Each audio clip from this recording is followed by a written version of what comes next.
अस्सलामु अलैकुम वरहमतुल्लाह वबरकातुहू। बहुत ख़ास वीडियो लेकर आया हूँ। फ़िलिस्तीनी अफ़साने। मुतरजिम हैं शम्सुर रब ख़ान और मुबस्सिर हैं मीम एन असद।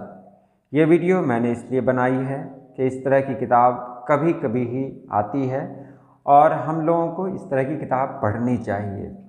फ़िलिस्तीन के हालात से सभी लोग वाकिफ़ हैं। ज़ाहिर सी बात है वो अक्स वहाँ की तख्लीक़ात में भी नज़र आएगा। तो फ़िलिस्तीनी अफ़साने में इंसानियत की चीखें हैं, दर्द है, कराह है, वो सब कुछ आपको मिलेगा जो आप ज़ाहिरी आँखों से देख रहे हैं या आप कहीं से सुन रहे हैं। तो चलिए हम वीडियो शुरू करते हैं। किताब फ़िलिस्तीनी अफ़साने, मुतरजिम डॉक्टर शम्सुर रब ख़ान, तबसरा निगार हैं मीम एन असद और नंबर आप देख ही रहे हैं। अगर आपको ये किताब चाहिए तो आप इस नंबर पे राब्ता करें, किताब आपके घर तक आ जाएगी। मीम एन असद एक मारूफ तख्लीक़कार हैं। आपके बहुत सारे मज़ामीन पहले भी आ चुके हैं। आज उनका तबसरा मुझे मिला, मुझे बहुत पसंद आया। मैंने इस तबसरा को पढ़ने के बाद उनसे इसे पोस्ट करने की इजाज़त चाहिए तो इन्होंने ये इजाज़त दे दी। तो उनके अल्फाज हैं वो मैं आपके सामने रख रहा हूँ। सबसे पहले तो मैं ये वाज़ह कर दूँ कि तबसरा निगारी के फ़न से मेरा दूर कभी कोई वास्ता नहीं, बल्कि पहली मर्तबा किसी किताब को पढ़ने के बाद उस पर अपनी नाक़िस राय पेश करने की जसारत कर रहा हूँ। लिहाजा इसको तबसरा समझकर पढ़ने के बजाय किताब के मुताल्लिक़ एक आम कारी के अफ़कार व ख़यालात और जज्बात व एहसासात समझकर पढ़ें तो ज़्यादा मुनासिब होगा।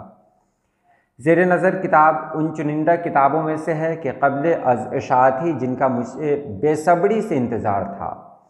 इस शिद्दत इंतज़ार के दो अहम असबाब थे। पहला सबब यह था कि मैंने फ़िलिस्तीन के मौजू पर ज़्यादा बल्कि कुछ भी मुताला नहीं किया था, इसलिए मेरी शदीद ख्वाहिश थी कि इस मौजू पर यह किताब पढ़कर अपनी तशनगी को बुझाने का सामान करूँ। नीज़ दूसरा सबब इस किताब का इंतसाब रहा कि जिसे पढ़ते ही मैं इस किताब का आशिक हो गया। वो कहते हैं ना कि पहली नज़र में इश्क हो जाना, बस यूँ समझ लें। जब से प्रोफेसर साहब की फ़ेसबुक वॉल पर इसका इंतसाब पढ़ा था तभी किताब को पढ़ने का अज़्म कर लिया था। लिहाजा पहली फ़ुर्सत में किताब ऑर्डर की और जैसे ही किताब घर पहुंची पहली फ़ुर्सत में इसे पढ़ना शुरू कर दिया। किताब 15 अफ़सानों पर मुश्तमिल है जो कि 111 सफ़ात पर बिखरे हुए हैं। ये सफ़ात नहीं बल्कि दरहकीकत फ़िलिस्तीनियों के मक़तल हैं। अल्फाज़ो जुमला की शक्ल में जाबजा फ़िलिस्तीनियों का खून पड़ा हुआ है, जिसका हर क़तरा इस बात की गवाही देता है कि फ़िलिस्तीन हमारा है। हम मर तो सकते हैं मगर सर नहीं झुका सकते। किताब की ये बात काबिल तारीफ़ है कि मुतरजिम ने हर अफ़साना से पहले अफ़साना निगार का मुख्तसर मगर जामे तारुफ़ पेश कर दिया है। इसके कई फ़वाइद हैं मगर वो अभी यहाँ ज़ेर बहस नहीं। अर्ज़ मुतरजिम पढ़कर एहसास होता है कि इस किताब को मंज़र आम पर लाने में मुतरजिम ने किस कदर मेहनतें की, मशक्क़तें उठाईं, तकलीफ़ें बर्दाश्त की, मगर हर हाल में जाँफ़शानी का मुज़ाहरा है और आखिरकार किताब को मंज़र आम पर लाने में कामयाब हुए। अल्लाह उनकी इन गैर मामूली काविशों को कबूल फ़रमाए और किताब के मकसद को पूरा करे, आमीन। तर्जुमा निगारी। गो कि मैं कोई अदीब नहीं, अलबत्ता अरबी और उर्दू अदब का तालिब इल्म होने के नाते अच्छे तर्जुमे की खुशबू ज़रूर थोड़ी महसूस कर लेता हूँ। चूँकि मैंने गरचे पूरी किताब नहीं लेकिन बाज़ मकामात पर ख़ुद तर्जुमे का असल किताब से मुआज़ना किया है, इसलिए ये बात मुकम्मल वसूख से कह सकता हूँ कि तर्जुमा निगारी में भी मुतरजिम ने नहायत शानदार कारकर्दगी दिखाई। मुतरजिम का कमाल यहाँ निखर कर सामने आता है कि आपने इस तरीक़े से तर्जुमा किया कि जुमले की तरतीब भी नहीं बदली और मानी में मज़ीद निखार पैदा हो गया। इसकी छोटी सी मिसाल आप देखें। सफ़ा नंबर 74 पर लिखा हुआ है, जिसका तर्जुमा कुछ इस तरह है, खौफ की नागिन हम सब को डस रही थी। सुभान अल्लाह, ये होती है तर्जुमा निगारी।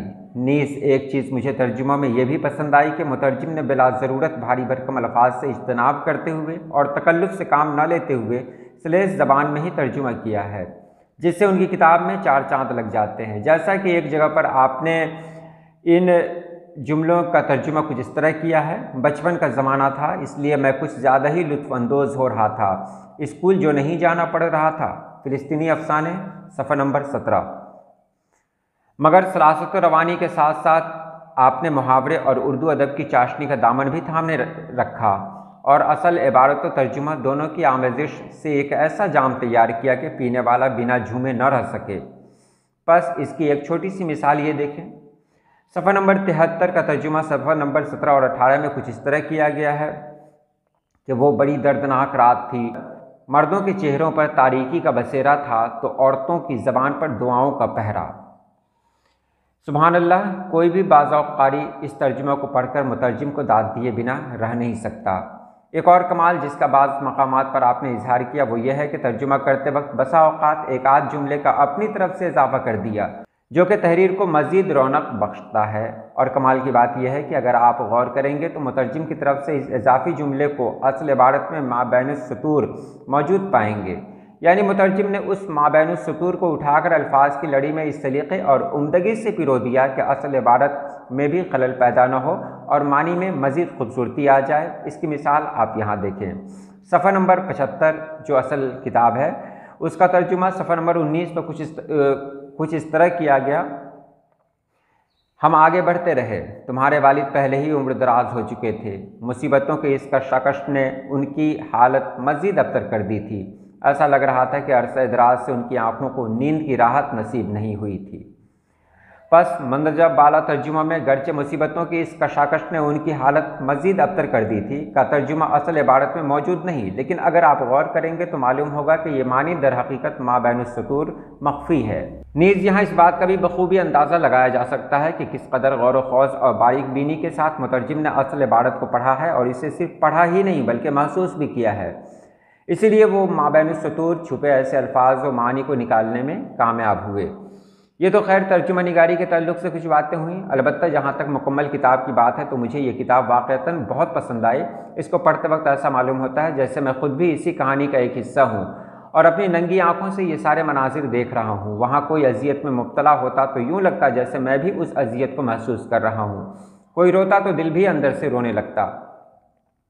ان افسانوں کو پڑھ کر آپ فلسطینیوں کی داخلی زندگیوں کا بخوبی اندازہ لگا سکتے ہیں۔ ہر افسانہ نگار نے نہایت سلیقے سے فلسطینیوں کی حقیقی زندگیوں کا نقشہ کھینچا ہے اور اسے اس قدر قریب سے دکھایا ہے کہ آپ خود کو اس میں ڈوبا ہوا پائیں گے۔ فلسطینی کیسے کیسے عذاب سے دوچار ہوئے، انہوں نے کیا کیا سہا، کیا کیا برداشت کیا، کیا کھویا، کیا پایا، اور تمام تر مظالم کے باوجود ان کے چٹان سے مضبوط حوصلے کمزور نہیں ہوئے۔ یہ سارے مناظر آپ کو اس کتاب میں دیکھنے کو ملیں گے۔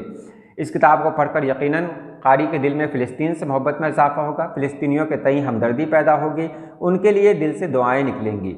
میں خود ذاتی طور پر اس کتاب سے بہت متاثر ہوا۔ یہ وہ داستانیں ہیں کہ جنہیں تاریخ کبھی فراموش نہیں کر سکتی، اور اگر بھول بھی جائے تو اللہ رب العزت ان کی قربانیوں کو ضائع نہیں ہونے دے گا بلکہ انہیں بہتر سلا دے گا انشاءاللہ۔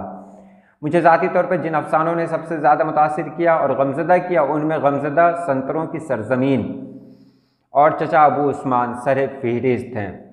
آخر میں ایک شکایت میں مترجم سے ضرور کرنا چاہوں گا کہ کتاب کا حجم بہت تھوڑا ہے۔ ایک تشنہ لب کی تشنگی کو بجھانے کے لیے محض 15 افسانے بہت کم ہیں، خصوصاً ایسے شخص کے لیے کہ شدت پیاس کے سبب جس کا حلق سوکھ گیا ہو، ہونٹ خشک ہو گئے ہوں اور گلے میں کانٹے پڑ گئے ہوں۔